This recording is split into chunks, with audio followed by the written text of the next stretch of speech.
Booktube, this is Kelly. Thank you so much for watching my channel, Books I'm Not Reading.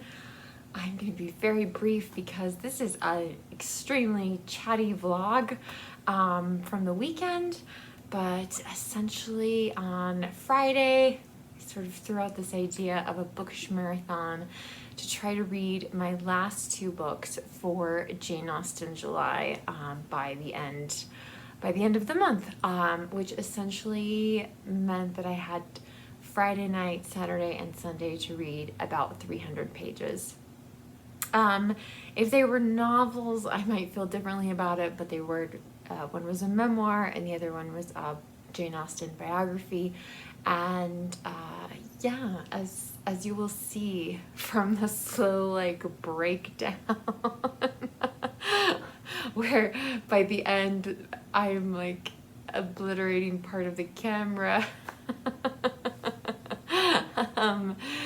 Yeah, it was a really intense weekend of reading. I'm so glad that I did it though. I mentioned in one of the snippets that I needed a mental distraction. The truth was Monday morning, I had a doctor's appointment that I was really anxious about, but everything was great. So I'm feeling better that those books are done and that my doctor's appointment went so well. So anyway, let me know what you think in the comments section. I love hearing from you. If you don't feel comfortable leaving a comment, you can leave an emoji or give this video a thumbs up. Booktube, I appreciate you, and enjoy. Hey you guys, obviously I'm in the basement of our house. I did persuade Jason to turn the air conditioning off for the next hour. I've been reading down here for a little while and it's just so cold. And I'm more susceptible to the cold in general than he is. Made a Friday Reads video today in which I talked about our bookish marathon weekend, in which I'm going to try to come as close as I can to finishing The Real Jane Austen, A Life in Small Things by Paula Byrne, and and Austen Years by Rachel Cohen. So I've been neglecting this book, so I decided I would spend some time with it tonight. And I just went up and got I tend to have tea at 7 o'clock every evening. So I have a cup of tea, and it's this really good brand that one of you sent me, and I've had to order more. Get some Z's because it's important to get sleep for me. And then I also have, and some of you guys will have also seen it, this is a salted caramel biscotti. And I discovered these shortly after the pandemic started and have since become addicted to them. All right, back to the books.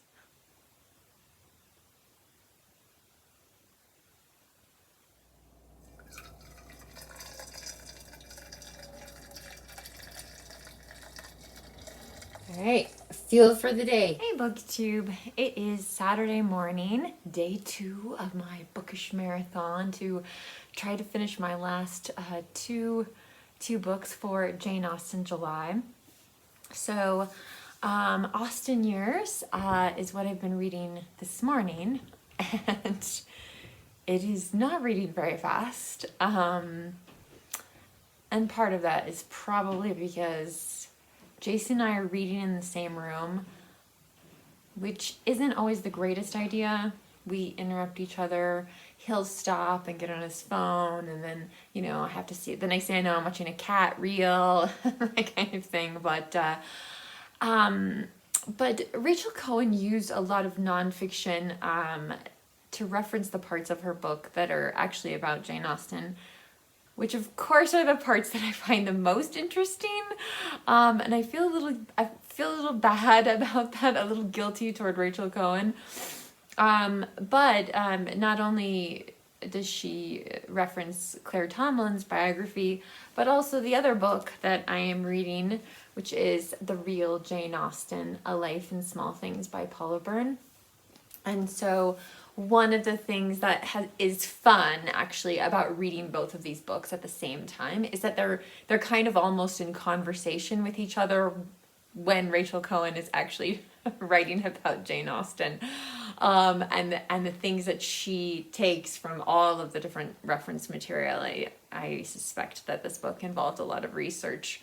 The thing that I'm struggling with on The Real Jane Austen is it's just totally, it is not a biography in the traditional sense of starting with her birth and going to the end of her life. Like, she has kind of an object or a theme, an idea for each chapter. And sometimes it works really well. But I think a lot of times what she does is she starts off and explains this object or whatever. And then at least one chapter, like we loop, she goes way far away from whatever that story is about, whatever the relevance of that is, and then wraps it back up at the end. And last night, I was reading this book, and yeah, like she didn't even go back to the object that was referenced at the beginning. At the beginning of the book, which is frustrating. And I mean, a little more than halfway through the book, like we see like Jane Austen's death, but then the next chapter we're back talking about something else during her own lifetime. And so I think maybe I'm having just more of a structural issue with the book than anything else, but I do really like it. And again, I know I've been reading these two books for quite a while, but like I said, I do really enjoy sort of the conversation that ends up happening when you're reading books like this together. And I don't know how many people have read Austen Years for Jane Austen-July, but I mean, it's definitely a veering off a little bit from most of the books that are recommended. But if you like memoirs, this might be something that you really enjoy.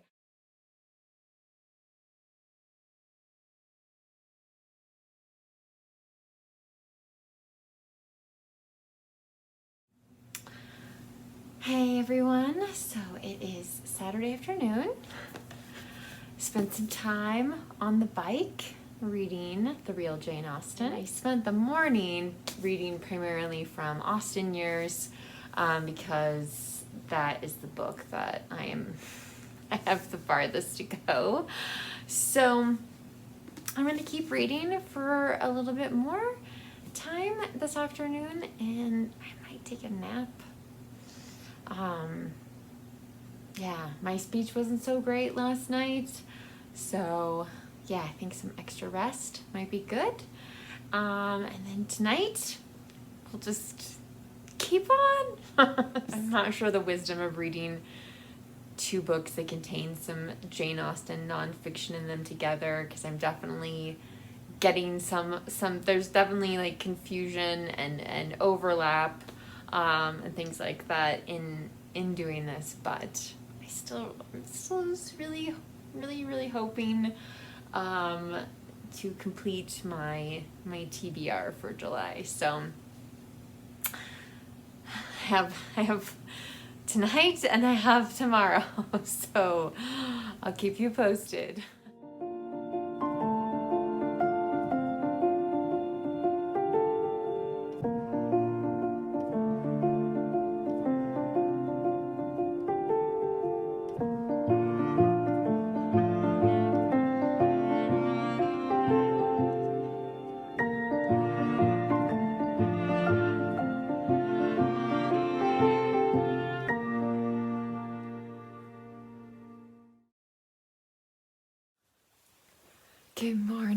booktube. It is Sunday and I slept really well last night, so that was good. But yes, I still have a ways to go today, last day of July, in my Austen years memoir by Rachel Cohen and the real Jane Austen, A Life in Small Things. I am somewhat regretting that I didn't space these out, or I don't know exactly, like, and I know Rachel Cohen didn't intend this, but like she is heavily relying on the Paula Byrne book, the Jane Austen, A Life in Small Things. So I'm reading like the same thing twice, which is a little bit frustrating. And yeah, so I have really mixed feelings about both books. I'm not sure if I'll ever be able to separate these two books in my mind. Yesterday, I did read, so I read 63 pages in Austen years, and I read 57 pages in the real Jane Austen. And so I have about a little less than 140 pages to read today. So that's what I'm going to be doing.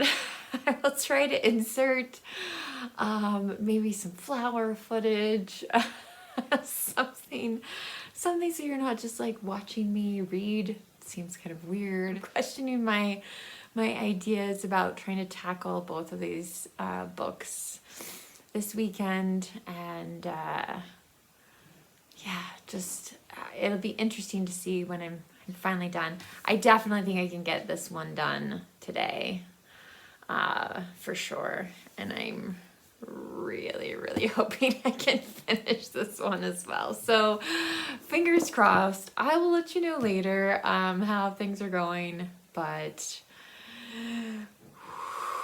just deep breaths, Kelly, deep breaths. Reading these together was maybe, yeah, not such a good idea. I don't know though. I don't know. I have really learned some interesting things. You know, Rachel Cohen talks so much about memoirs and how like Mr. Darcy's letter to Elizabeth Bennet is almost like his memoir of, you know, trying to redeem his character a little bit, even though, you know, there's some problems in his memoir, I guess, if you want to call it that, which I think is a really interesting idea.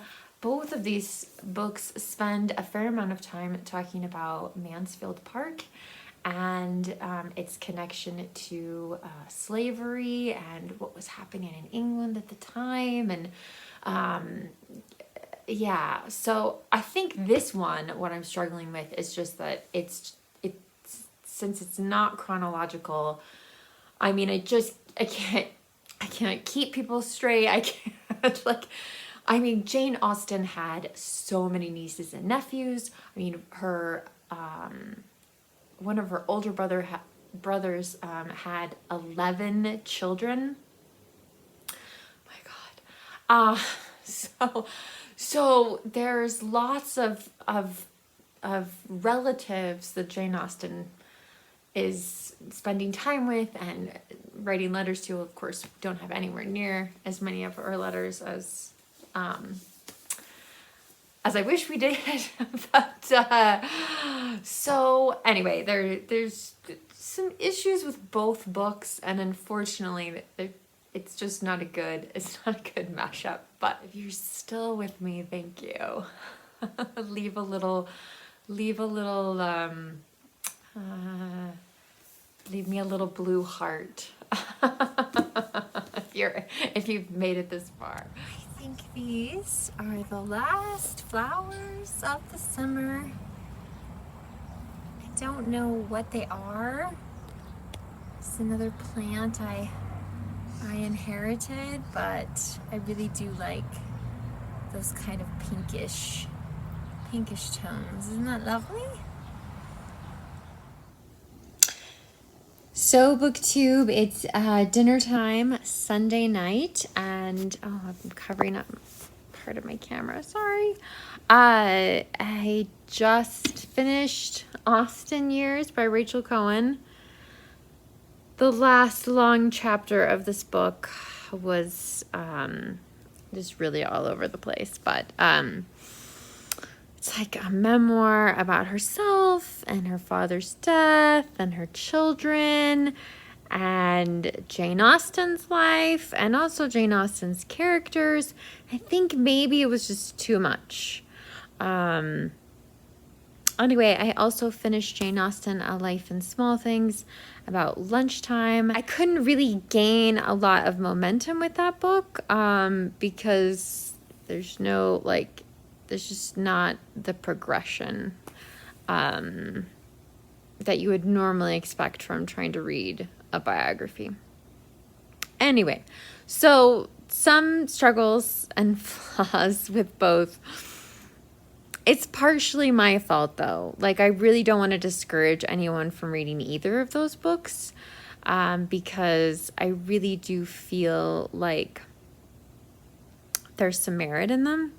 And some excellent writing and I learned a lot. Of course, some of it I learned twice because